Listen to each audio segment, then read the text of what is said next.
It's not going to get old. No. So we decided we needed a break. So we took our break and had a little catch up. And now it's time to continue with the politics, even though I think we're both running a little dry in terms of our capacity for politics right now, with the NHI bill being signed this week. We had a really big debate offline. I think maybe we should touch on that first. Yeah. And I think where I'm coming from. Well, Please should we explain explain? what the NHI is? Yes. Sorry. So the NHI is National Health Insurance, which will be, I mean, the concept is it's the government who is creating a fund from taxpayers' money that will then be allocated to uh, private hospitals and public hospitals for services so that anyone can come and have access, even at private hospitals. And so essentially, it's eradicating the private sector and publicizing or nationalizing most of the healthcare sector. This will take years to roll out, especially that they are in, they're being taken to court about this. But basically, why also NHI, for it to actually be achieved, it's going to cost them 350 billion rand, by the way, 350 billion rand, which is also, that's whose money? Our money, taxpayers. In order to make this thing actually work and accessible, that's what they said, that it's 350 billion rand, which means there will be a 31% increase in tax. Sure. Increase on already. How much are we paying in taxes now? It depends, because remember, it's a sliding scale. So Yes. depending how much you earn, but you are taxed already up to 45% if you are in the highest threshold. Okay. So you're already at 45%. So as a commission earner, my taxes, like with commission, depending on your structure and your basic, etc., but it's 25% on a commission earner. I'm a contractor, and I remember last year I got an increase, and it's substantial on paper, but how much I got taxed was mad. When I saw my payslip, I was like, so contractor for me in my context means is that I'm not a permanent employee with the company that I work at. I work on a contractual basis, so on a project basis. So when the project ends, I roll on to another one. It just means that my my base rate is a lot higher than somebody who's permanent, but I get taxed a substantial amount. Yeah.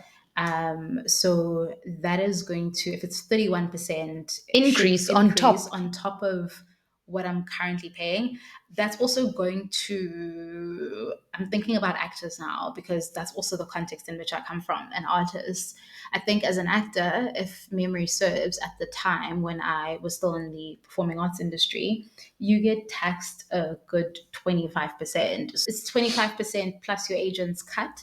And then if we're introducing this health bill, what is it going to mean for freelance actors and for freelancers just in general? That's going to be that, wow. Actors are already complaining about funding in this country, and regulation for funding for their projects and their earnings specifically, because they're obviously the output. So it'd be very interesting to know how that would impact them, and I'm guessing that would have disastrous consequences. Yeah, but basically the reason why they're wanting it to be implemented is to say, healthcare access for all and free for all. But and I've seen people hop on and say, this is great and finally, and these things. But we already have a public sector in, healthcare. So if it's not meeting the current demands, then it's state run. Why is it not being run? And now to try and nationalize this across the board, it's really just going to be such a problem. They already exploit BEE, which we've heard. We have not discussed that really on the podcast, but they exploit it, and we've seen the exploitation during COVID with the PPE, them stealing money from hospitals, millions of rands.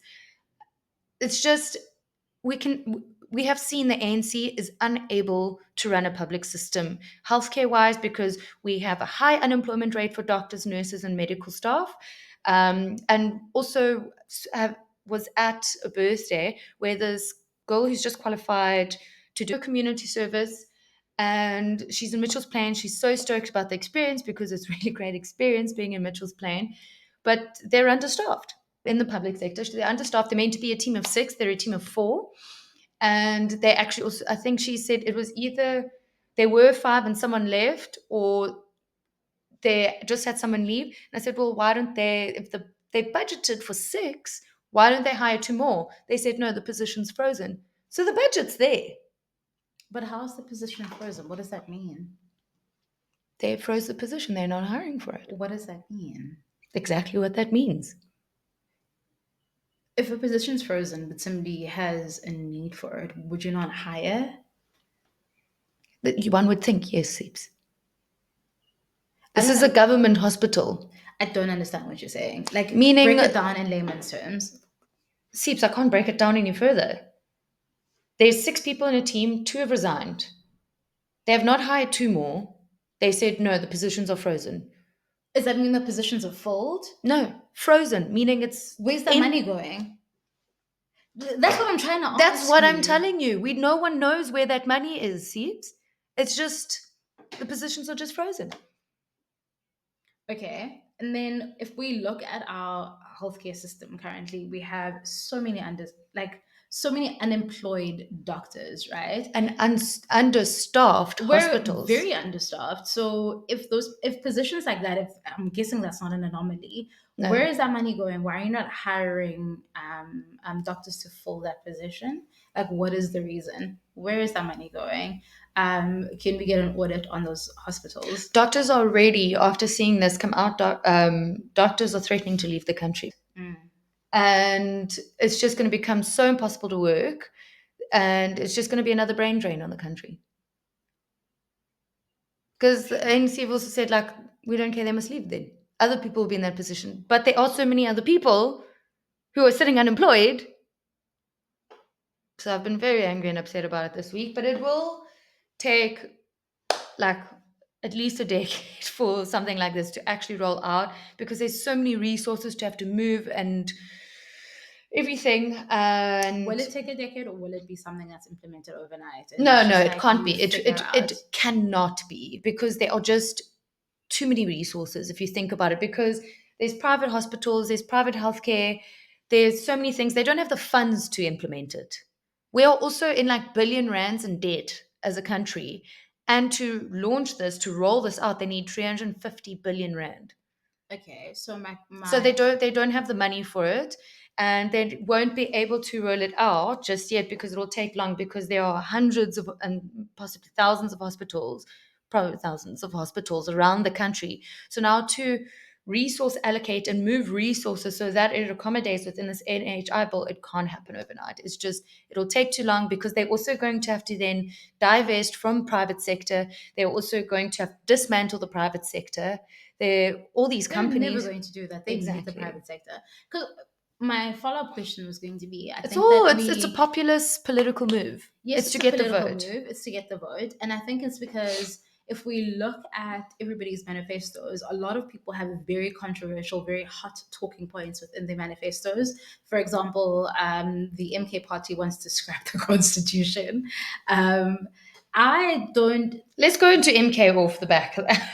I honestly don't think, when I look at all of these, I think a lot of this is a publicity stunt, if I'm going to be completely honest with you. I think a lot of it is publicity, because I think people have seen from an EFF perspective, if we go to Malema and how much we talk about him, how much of a divisive figure he is within politics, within our dinner tables, within our kitchen tables, really. We've spoken about him since he was in the ANC Youth League, right? I remember our drama teacher, Masaro, this was in 2008, when I was in grade 10, like, we used to talk about him. Mr. Butter, we spoke about him at nauseum. And Jared, he's a really good friend of mine who's very into politics and very connected in the political circles as well. He went to go watch Malema. He did a talk on, I think it was in London at the time. I think he saw it live, where he was in London and he was saying that Nelson Mandela was a sellout. And I remember You showed me that video. I showed you that video, but I think Jared was there. I stand to be corrected. Jared, tell me if I'm lying, if I'm misconstruing the story. But I remember the very first time I really learned to look at Malima was because of Jared. Jared sat me down, and Jared and I have a very similar relationship to you and I. Jared is very smart. We would speak politics at varsity, I mean at college, because we were at a dance school. And he would say to me, I think that it's very unwise of you to have this narrative in your mind that this is a very uneducated, very unsmart man. He's very smart. Yeah. He's very No, he is. charismatic. So you need to go watch him and watch how he speaks in political Yeah. circles. He's exceptionally captivating. Yeah. And he was like, I went to this talk, I think, I don't know if it was Cambridge. And he told me about it. And that was the very first time where I learned to listen with my ears instead of with my bias.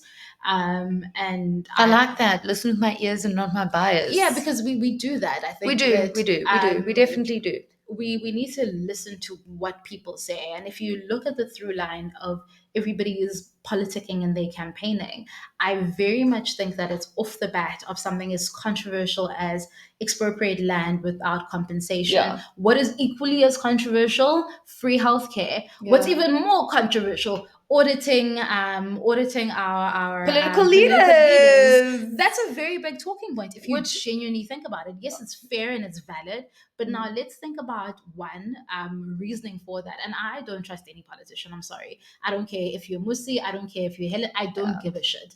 I think that everybody's got an agenda, and you're going to push your agenda and you're going to push your narrative into what suits you. Because what I've realized is But isn't that human beings in that's general? human beings in general, but like we like to interpret things to suit our narrative. We had a whole system of apartheid that was built on a biblical state, right? Where we justified the killing and the burning and almost removing of an entire populace on verses of the Bible. You know, whatever you want to do, you can interpret in whatever suits your narrative. And I think that that's still very much indicative of our society now. So if you look at people's manifestos, I think that that is very much the same. What is a hot talking point? People don't have free education. What's another talking point? Healthcare. What's another talking point? Land. What's another talking point? Our politicians. What's You know another what I talking mean? point? Electricity. Do you know what I'm saying? And you see it in how they're campaigning and how much of this is a publicity stunt, and how much of it is going to be actioned. Because my other thing is, if we look at who is funding these people, and we had a very fat conversation about this, how much of this is valid? And I don't know, because all of these parties have three funders in common. That is Capitec Bank, the CEO of Capitec Bank.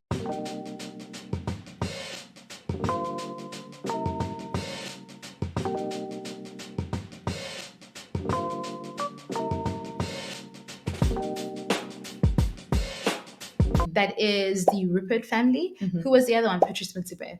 All three of them. And Oppenheimer. And the Oppenheimer group. So if all of you have those four donors, you're not getting money without something. I'm sorry. And if I've watched enough Scandal and Olivia Pope to know that person is going to want their money back in some way, which means you're going to pay it back. So what are you doing and what are you agreeing in exchange for that money?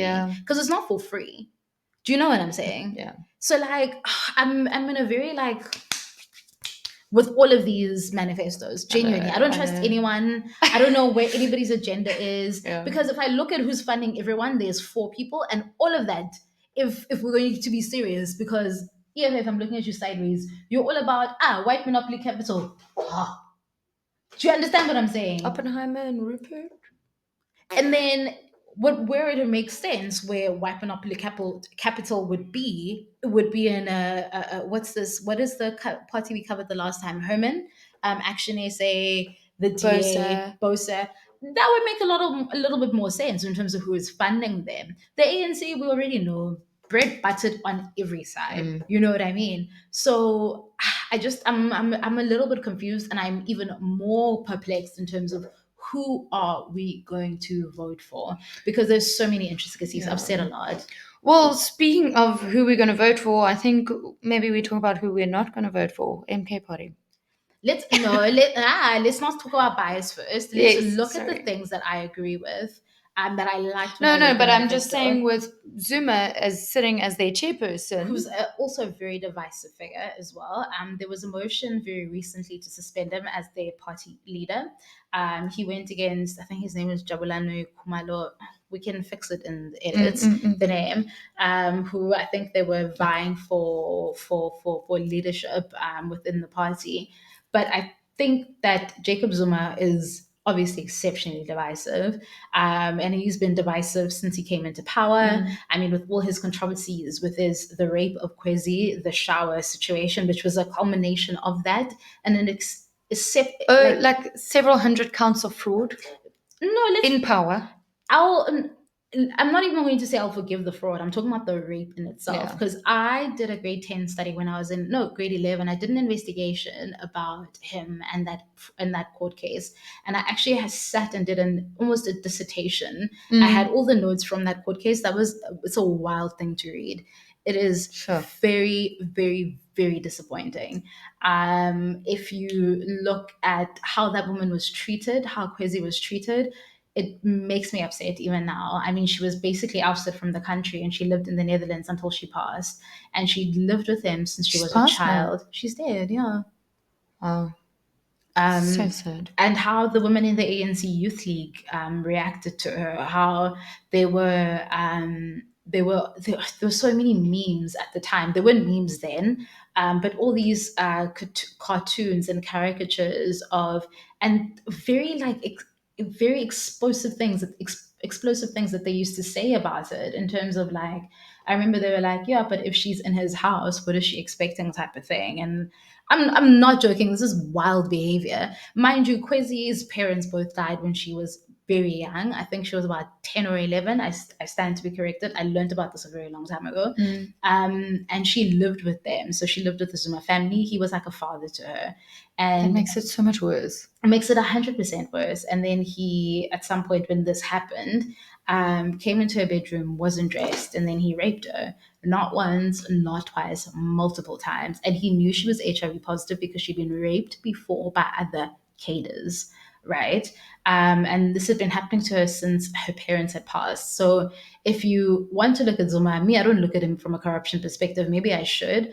But I look at it from that case because it's something that really shaped my viewpoint as a woman in this Mm. country. And then she was ousted. You know, her name is not Kwezi. We know her as Kwezi, was to protect her identity. Sure.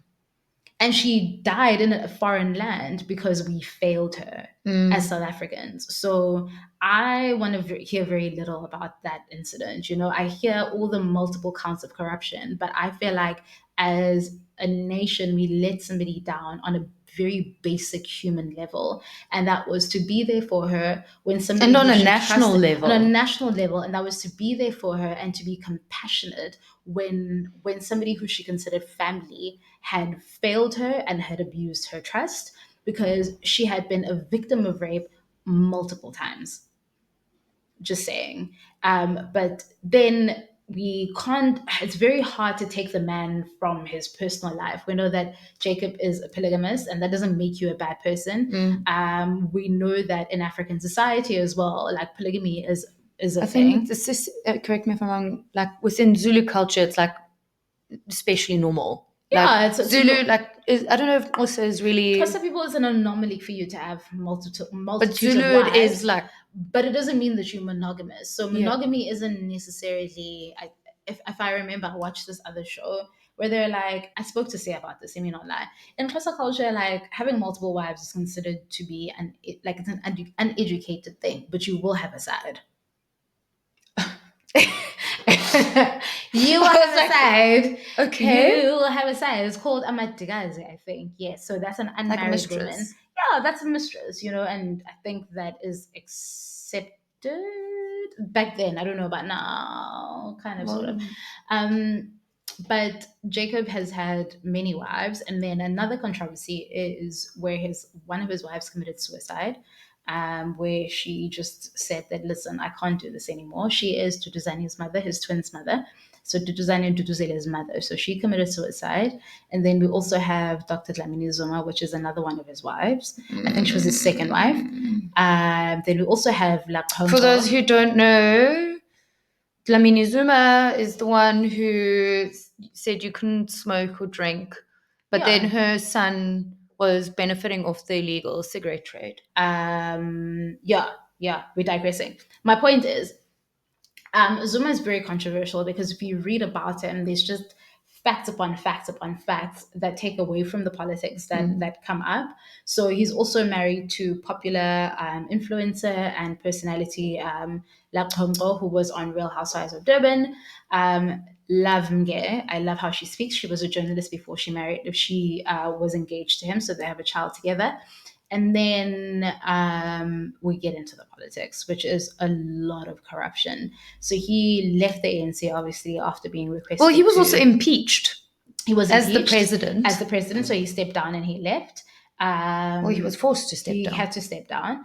This is when we had a lot of presidents being impeached at the time. So we had Thabo Mbeki, he was impeached, was asked to resign. And not Jacob Zuma, Julius Malema led that with Thabo Mbeki. But I think if we look at the positives of their manifesto, Let's just talk about the manifesto. What is the main mandate? What are they like top 5 points? Their mandate is a practice or like a look at and a going back at African values before colonization, which I really like. So if you look at their manifesto, it's a lot of they want to introduce South African languages as first languages, as it's going to be mandatory if they lead. You're going to have to learn a South African language, and I think that that's a good thing because a lot of their and Africans practices as well. And I think their reasoning for that is South Africa is obviously a Christian state. We weren't Christian before that. Yeah. We were Africans before that.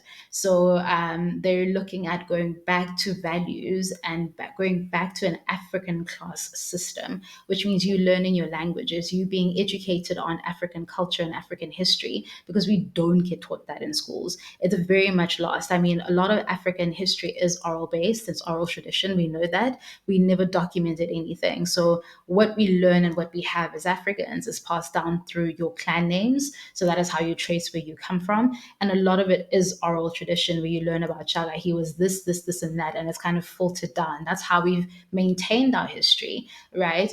They also have a very strong focus on African value systems and specifically looking at gender-based ideologies within our society. You know, What do you mean by that? so I think they said that they want to really look at how we treat women within our society, because right now there's a lot of violence against women, right? And I think that with this. I think in African culture, it's not violent against women, you know. So they also want to do away with reminders of colonization and learnings about colonization and remnants of colonizers. So a lot of statues will probably be removed if they come into power. And I'm not opposed to that. I don't think that we should eradicate all the history that we've learned and accumulated along the way. It's like being a person. Like you have an ex that did you wrong, you can't remove them. Yeah, it's still part of It's life. still part of you. It's still part of life. But where I think that that's really great is I think that as Africans and as South Africans specifically, a lot of our history, and maybe this is going to be controversial for a lot of people, a lot of our how we communicate as African people or South African people is on a Western basis. That means our food we have to apologize for. It's not accepted. I can't just eat bap in a restaurant, but we can eat Italian food. No, like it's a joke, but it's true. Like I can't just find bap in a restaurant. It's not an easy thing to find. I can't just eat tripe in a restaurant. You know what I mean? But I can eat But Italian Siebes, food. I don't like. I No, think I'm going that's people somewhere. owning businesses and No, no, opening no. those restaurants, and there being a demand. Yeah, It's Sorry. not that. I'm saying we live in South Africa and our traditions are looked down upon. You know, you have to almost excuse what you eat if I've been a minority, I'm a majority in my country, but I almost have to have had to excuse the things that I eat, how I sound, how my food smells. But yet again, I'm black. Do you understand what I'm saying? Whereas it's much more acceptable for you to come with whatever it is that you present because it's just easy and it'll always be accepted. You'll also always be accepted as somebody who is going to be more knowledgeable than me because you're white. Well, debatable because I'm also a woman. But you're white. It doesn't matter. You're white. Your skin will speak first. Do you know what I mean? That's in South African Yeah. customs. You're also more desirable because of that. Did you understand what I'm saying? So they're saying we want to put more like a special focus on our histories, on our languages, and Yeah. I don't think that that's wrong. No, I don't I think that disagree. that's really a good thing because we don't want our languages to die out. No. English did not. I mean, English wasn't a South African language. Yeah, like I would have much rather learned also than Afrikaans. I know a lot of people are going to come at me for that. I disagree with you. But Afrikaans is a South African language. No, I know. But I'm just saying, I don't. For me, I don't know. I don't use Afrikaans. I feel like I would have used also a lot more. Oh God, please excuse me.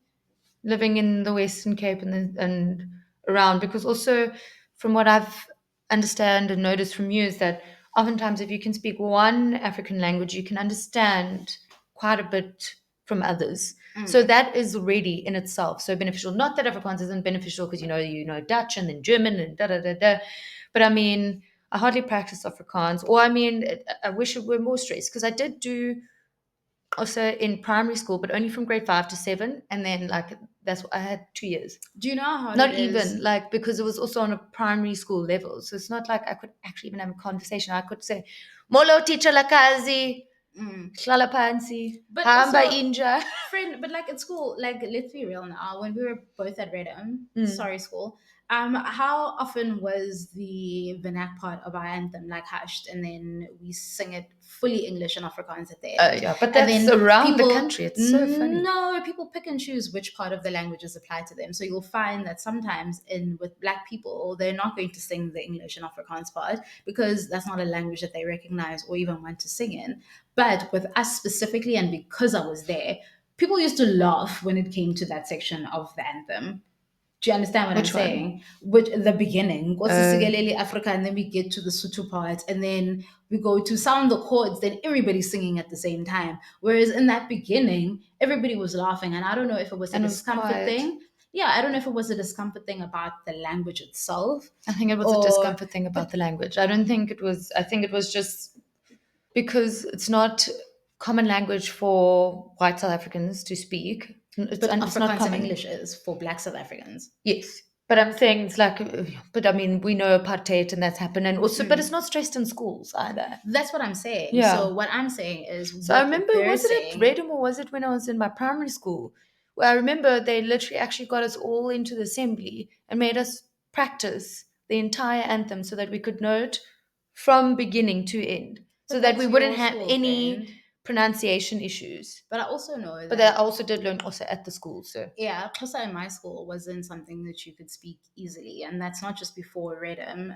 That was before Redham. That was in different schools where people would look at you funny if you spoke an indigenous language, because then they'll tell you don't speak that language. Even now, I work in a very progressive environment, and I remember last year we were at a team building workshop, and somebody made mention. So it was myself and another colleague of mine who is Xhosa speaking. And we were discussing something that had nothing to do with anybody, right? It was very inappropriate for work. So we didn't say it in English. We spoke about it in Xhosa. And somebody made a comment and they were like, "Oh, are you talking about me?" And then we were like, "No. What we have to say is not relevant to anybody. We're literally speaking to ourselves because you are not here." And then she was like, "Oh, because I was wondering why you're speaking that language." Exactly. I would have said a different language. No, she said that language, but you speak another language, friend. You speak Russian. So, like, for you, your context is different in that if your mom and you speak together and often, I've never assumed that you're speaking about me. Yeah. Like, I'm not that perturbed because I understand that this is the only time where you get to speak your home language just with your mom. Yeah. The rest of your life is in English. Yeah. So can you imagine for somebody else who now needs to think in English, learn in English, and then be told that they're inferior? Sweet Seeps, we are really digressing. Sorry. Let's please carry on. Sorry, I Was just a feel political really man. strongly I about know, it. Sis, but we have spoken about the This languages is in why I schools like it. previously. We've spoken about the languages in schools. There was Action Essay that spoke about it, but had a different ideology, I think, to that. So we've already touched base. We know how you feel about it. What else in the manifesto have they brought up? They want to scrap the constitution. That for me. We literally have a world class constitution. Other countries look at ours in envy. Other countries model their constitution after us. We have one of the best constitutions in the world. That Oh, is and also, they, it is the most progressive one as but they well. also want to, So they want when to they give. scrap that, is there anything that's going to be in place? What does that mean? Scrap it, and then what? I don't know. They just said they're going to scrap the constitution, Did and they say then why? they said, I think when I was reading it, they said that it was almost like a form of defeat. When we created the constitution, we didn't fight hard enough to have our own, what was the word? I want to look at the wording. We didn't fight hard enough as Africans to have our own like systems in place. I'm paraphrasing now. We can Do you mean edit like it the in here. African values, like with the African traditional values leaders? within because African leaders is a very big thing within their That's also constitution as well. MK. Within the MK Party, Yeah. which is very fascinating, and I also understand why. I sound like I'm very pro Zuma, and I'm really not. I'm just speaking as somebody who's a minority and a majority in the minority system, a majority system of whiteness. I know what you mean, but I'm just trying to think of the wording. So I'm speaking as somebody who's previously disadvantaged in Yeah. a system that is completely Western in South Africa Okay. because how we communicate, how we do business is in English. Yeah. So I get their reasonings for doing certain things, and a lot of it is to uphold African values and African ideology and African systems, right? But they also want people to have mandatory. So if you finish high school and you're at the age of 18, you're going to go back to the military. So It's going to be mandatory. that's in their manifesto. For what reason? You're going to for patriotism purposes. But we also know that during the National Party, that was a tool used to brainwash people. Mm-hmm. So what are I you know going to that's what do? I'm thinking. It's curious. It's also Yeah, because I try and think about, you look at the ANC, who are the allies? Russia, um, China. It's but all these you, communist parties. But we'll talk about the communist side of things another time. I don't want to go down that rabbit hole, but it's yeah, just, it's very curious yeah, there'll be military subscription or because there's military conscription. subscription in those countries. As look, there's everywhere in the world. Not everywhere, but like it is Most across the globe. places, I mean, Greece has it. Was what America, army? No, but I don't think it's conscription. You don't have to at 18 go. yes, but But a you lot can of still people go. go. A Yeah, lot of people do still conscript, but it's not mandatory. yeah, but their media is very powerful. I mean, No, I Masa know. will There's see. this, but that's the whole thing. It's not like by law. If you don't go, you won't go to jail. Yeah, Like Greece, of all places, but it's mandatory to do with them it. it'll You know be what I mean? mandatory for you to go to the army at the age Okay. of 18. So that'll be before What you for go 2 years? no, for a year before you go to university. Okay. I thought that was very fascinating. And then there was the land without compensation, so very similar To the to EFF. the EFF as well. But the African ideologies thing I thought was fascinating, and then also When to you give more just power to chiefs and local. yes, that's what I wanted to ask you because obviously within my sphere, I have no idea what that Mm. means. What like about chiefs giving them more power? Like, how does that work? What does that mean? Because obviously, I don't know that culture. I think if I look at it in the context of where we're from, a chief has a lot of power in the sense that if you pass away, you have to go report it to a chief. If you want land, you need to ask it from a chief. You won't pay for it if you're from that region. They'll just cut you a plot of land and you get it, type of Okay. thing. If you're from a different region, you pay like 2,000 Rand or whatever. And then they have like their own little economy. It's quite Okay. cool. My mom works for the chief. That's why I know this. And they'll just give a lot more power to those people. I don't know what it's going to look like. They just said we'll give a lot more power to Yeah, that's what traditional I. What does leaders. that mean? Is what That's all it said. I don't so know what it means. because I know there's African laws when it comes to the judiciary system. So would that then be held? in that context, where there is where there is an African leader, where there's a chief, does he carry out the justice or does it go to the justice system? They don't go Well, into your depth. your But within your context. well, within our context, if you have done something within the confines of the land, right? So in our context, it's Ramafule, it's a village. If you have, for example, this is how small the squabbles are. If you have slept with somebody's husband, right? I'm sorry, this is so dodgy, but this is something that has happened. I'm making a real life example. If you have slept with somebody's husband and you went and attacked that person, right? This is something. This is a So real life thing wait, so that you're happened. saying this person slept with the husband and then attacked him, or you're saying the wife attacked him? Mm-mm. You slept with somebody's husband. The wife caught you, And then right? you attack the And then wife? you attack the wife. There will be a community in Bizo to talk about Okay. your actions, and then they will then decide if you get to stay there. If they banish you, you will never come back. Okay. You will vacate your land, you'll vacate your house, and you will need to go somewhere else. Okay. And same if you've murdered somebody as well within the premise of that village. And if that chief, for example, our chief is about 18 villages underneath him, you won't even be able to get a house or How do chiefs refuge. come into power? Is this like a monarchy? It's a monarchy, you get born into it. You don't get elected. Okay. Like the Zulu king, No, I still don't know. What's his name again now? I forget, but he's a direct descendant of Shaga, so Yeah, he no. wasn't elected. He's a monarch, right?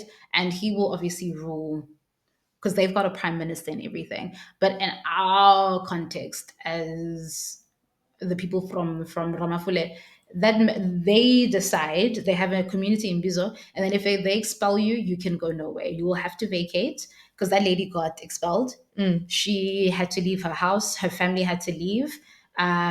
If they also if you're on bad terms with them, they also won't bury you. So like when there's a death within the community, they go and report it to the chief Okay. type of thing. So they hold quite a lot of community influence. Yes, yes. Okay. It's almost like Um, it's like a community leader, except they are a monarchy where they own land and they can decide what to do with it. yeah, but there was a big. And they're rich from it. He's not rich. He's not even middle class. He's okay. He's Is not it? rich though. Okay. And I know that because I've been at his house. The But Zulu king surely would be though. yes, but he's the Zulu king. This is a chief. Yeah, okay. There's two different things. All right. But there was a dispute in our area because there are three tribes. So there's the Shribi people and the Xhosa people and the Basutu people. And he's a Sutu chief. It's a Sutu area. And there was a big thing about whether he's supposed to be there or not, and then whatever. But they hold so much power that the ANC at some point, they were like, we're not going to allow people to vote if you don't come sort this out because people are going to die. So then big, like whips from Parliament came, and then they had to sit them down to like look at because there's a document when you are a chief, right? Yeah. It's in, I don't know where it is, but there's a big document when you're a chief, and they were like, we're not going to allow people to vote. No one in our area is going to vote if you don't come sort this out because people are going to die. And they all came in their numbers, which means that they can do stuff. They just choose not to. And also, the Eastern Cape is a very big stronghold of the ANC. Yes. So if people aren't voting, you're going to lose a lot of majority in that area. Yeah. But ANC, obviously, when Zuma was in power, had a stronghold in KZN. They still do. They still do, but it's interesting now because Zuma obviously had a huge influence. I mean, when he was found criminally charged and arrested and was meant to go to prison, there was that whole fucking uproar in Durban where it was just a mess for a couple of days because they were protesting against him going to prison as a criminal. So that also for me, I just found fascinating because one, you were talking about crazy and then corruption but people were like upset that he was going to prison. Anyway, I digress. So But as a culture, on a human basis, we don't care about rape. Like people do not care when women get raped. They don't give a shit. I know Where's the lie? that's why I'm not correcting you. Like it's just astounding to me. It's swept under the carpet when we speak about him. It doesn't even come up. There's a whole reason why he had a shower head. Yeah. I'll keep quiet Anyway, now. but MK, obviously, with Zuma having a strong holding in KZN, being Zulu, and IFP has been there and quite dominant for a while. IFP used to have a lot of stronghold in They had a KZN. They're big huge, political bigger, it was leaders. bigger than ANC at a point, wasn't it? And It then Zuma was. came. And then, It's not Zuma who came. wasn't it because of Zuma? I Mm-mm. thought that's why. The IFP has always been a stronghold. The Inkatha Freedom Party has always been a stronghold within KZN, to a point where when we were doing when the National Party ended its power, or had to come and end its power, there was a lot of talks with big political leaders at the time in terms of how we were going to go from the apartheid system to our like our, well, not economy, what we call it, democracy now. And the IFP was such a big stronghold that they almost ruined the negotiations. They almost ruined it, actually. There was almost civil unrest because of a decision that a party leader made at the time. There was also a really big unrest and violence between if you were pro ANC and IFP long before the time, within that region. If you were in the ANC, you would get killed. If you're in the IFP, you would get killed. But it was a rival. It Yeah, was a no, I rival remember it was a thing. huge It was a rivalry. big thing.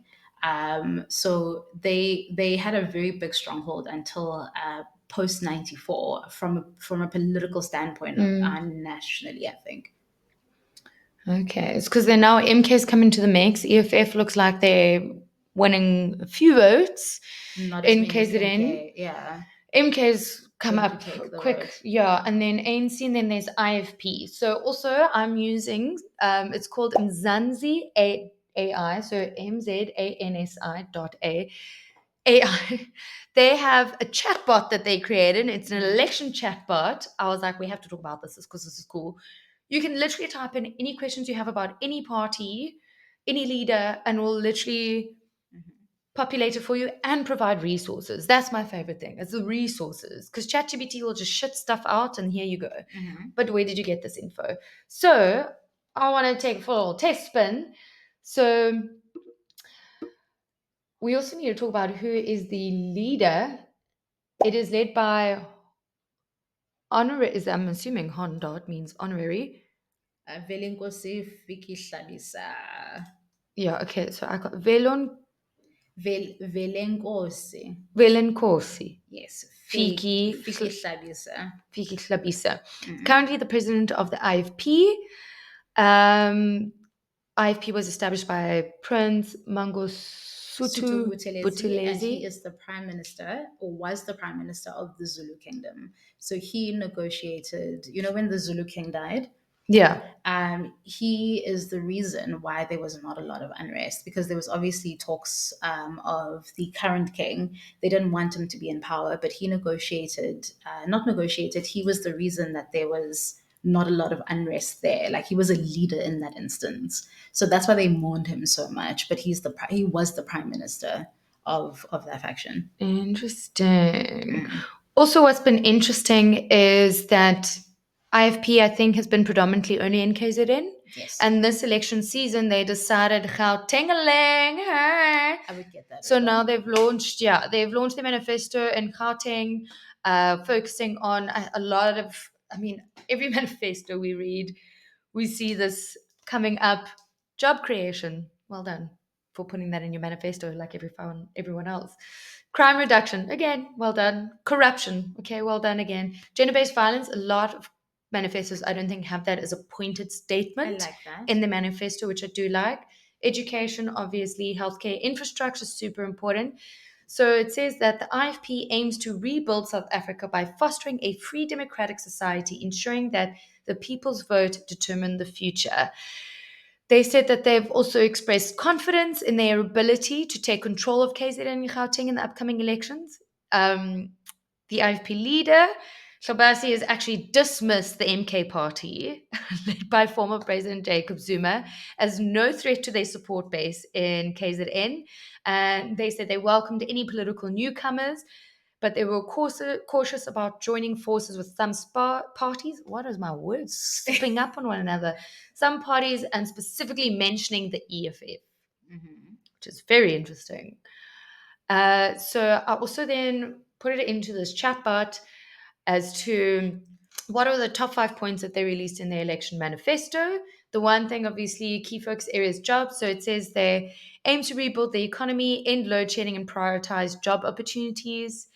Another point is crime, corruption, and gender based violence. They intend to work with communities to end crime, support traditional courts. I think this Similar is like the MK. same. It's through the traditional system, it's community driven. Ensure special courts for corruption and gender based violence that are fully operational.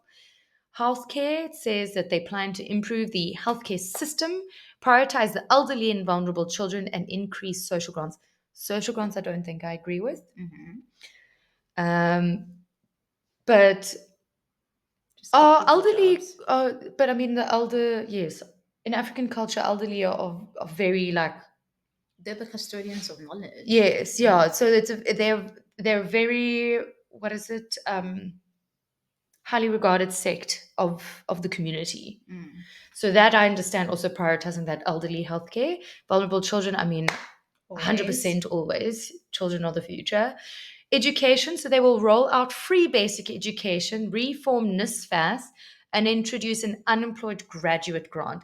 So it's funny that they don't want to actually join EFF or MK, but they have all very similar things in terms of what it is they want to do.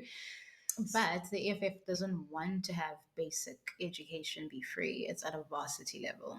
Oh, which is stupid. At a Mm. varsity level. So If people can't even get there, there's no point at a varsity So you'll level. have free education when you get to university as well, but they're looking at basic education, which is good. I think that's important. You need a foundation, and from there you can grow. Because also, if your basic education isn't there, you can't get into university anyway. And reform NISFAS, which I think is good because the student funding we've seen has been problematic. I've never been on a NIFSFAS. Explain No, to me. I know. Well, remember the fees must fall Mhm. situation that occurred uh, because obviously students had student loans from NISFAS, but with the interest rates, they were not able to repay their loans, their student loans. It was very difficult for them to pay back their grant, well, not grants, but yeah, to pay back the loan, these student loans. They started increasing in excessive debt because the interest rates were also just very high. So it's a broken system. I think they need to figure out a different system for the student learning side because we've seen it be a problem at UCT, across universities, across the country. There was a protest about it for fees must fall. A lot of it having to do with student funding being a problem because it is so expensive. It's inaccessible. To get the grants, I think, were also really difficult. But then again, people just would be so indebted that they couldn't afford to pay it back. That they were just it was such a broken system. And I don't know about the unemployed graduate grant. That just sounds like more social grants to me, which is also again leading towards that communist state. Because if they're creating jobs, they shouldn't be unemployed graduates, in my thinking. Especially if there's good internships that are available and skills and development training. Let's talk about those internships. Those that like the stipends for those are minute. Oh yeah, but it's an internship. You're literally going for experience. So I was a paid intern just before I joined Salt, and I think I was earning about like 4,000 rand a month. Did you have any expenses? No, I was lucky. I lived at home, but I'm saying it's like how are people meant to live on that? And then the fifth point, it's centered around traditional leadership and governance. So they will support traditional leaders, protect the Ingonyama Trust. What's that? I have no idea. I hope it's not a trust like the ANC's one. The Batu Trust, which also is like a subsidiary of like it has so many like then it's got the Tebe Trust that's or holdings that's underneath it. Then it's also what is this other name here? The Sariti. This that whole discussion deserves a whole podcast on its It own. does. And then we'll get Matt involved because then he can explain racketeering. But essentially, they use it for racketeering. But I digress. In Gonyama Trust, I'm going to find sources on it and put it in the links below. Prioritize poor urban and rural communities. And So they've also highlighted other focuses such as develop independent local economies and establish functional specific special economic zones.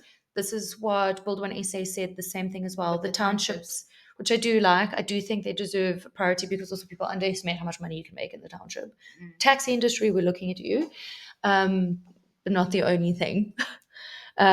Implement tariff protection, research, disaster I relief, like and build that. infrastructure to benefit substance and commercial farmers. This is so important because since ANC has come into power, there was that stat we saw about how many farms have been run into the ground, how many dairy farms, it was like thousands that have all depleted.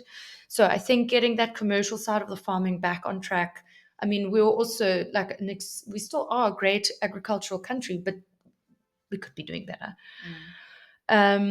Develop an environmentally friendly policy framework and effectively enforce environmental legislation. I do like that. Yes, go green, solar, all those things. Allocate small scale fishing quotas to communities in and around coastal areas. I love that. Okay, that's For cool. Western Cape communities. Yeah, as especially well. Hot Bay as well. Hot Bay. I love that. Restore the integrity of the country's borders and bring illegal goods and immigration under control. Actually, super, super important. Very important because there are a lot of illegal goods and immigration coming in where it is causing problems in areas, in specifically, I would say, in rural areas and township areas, cities as well. but within cities as well. We've seen things come in with, illegal migrants. It's obviously not saying apply to all, not at that at all, but we have seen that become a problem that is increasing, and especially because it's hard to control. You can't see the numbers, statistics in terms of who you allow access to, what they have access to as well, because they're also human beings. What are they then entitled to? And it's just becomes It's problem. that's a very sore. I think it's a very controversial topic because I think that big business is the biggest perpetuator of that because they'll hire illegal immigrants and for cheap labor, and not pay South Africans just basic funds because it's too expensive. And you see it on in small things, like how when people hire childcare, and then the excuse is always that South Africans are lazy. I'll just hire somebody from Malawi because at least they walked here. I've heard this comment so many times. We almost sexualize people's like where they come from, and we exploit that, where they come from and their grief, almost like being in a township where you get shot at is not horrible. You know what I mean? Yeah, but you'll that's pay fucking that person a awful. lot less money. And you'll fire the other one. So you're also participating in our unemployment rate. And I feel like big business is very much one of the people that we need to look at. I'm looking at you, restaurant owners. This is also another podcast discussion, I think, because this is a very hot topic. But that is it from us. What a way to end! But we are running into nearly an hour, and then my software doesn't work if I have to edit for more than an hour. So we do have to cut it here. We hope you found this somewhat informative. I think it was. We did speak a lot and in circles, but again, we just want to inform you. We want you to think, trying to literally make this information digestible, because sometimes reading these manifestos, we don't even know what they're saying. And I'm sorry, I find I'm very passionate about language, as she knows. Like, so if there's a topic about language, especially That took about 20 indigenous minutes of language, this. yeah, I'm pro language. I'm pro South African language. I think that it's very important to be able to communicate in your home language and have that at school available to you, because that makes up a critical point of your identity. Yeah. That's just how I feel. Thanks.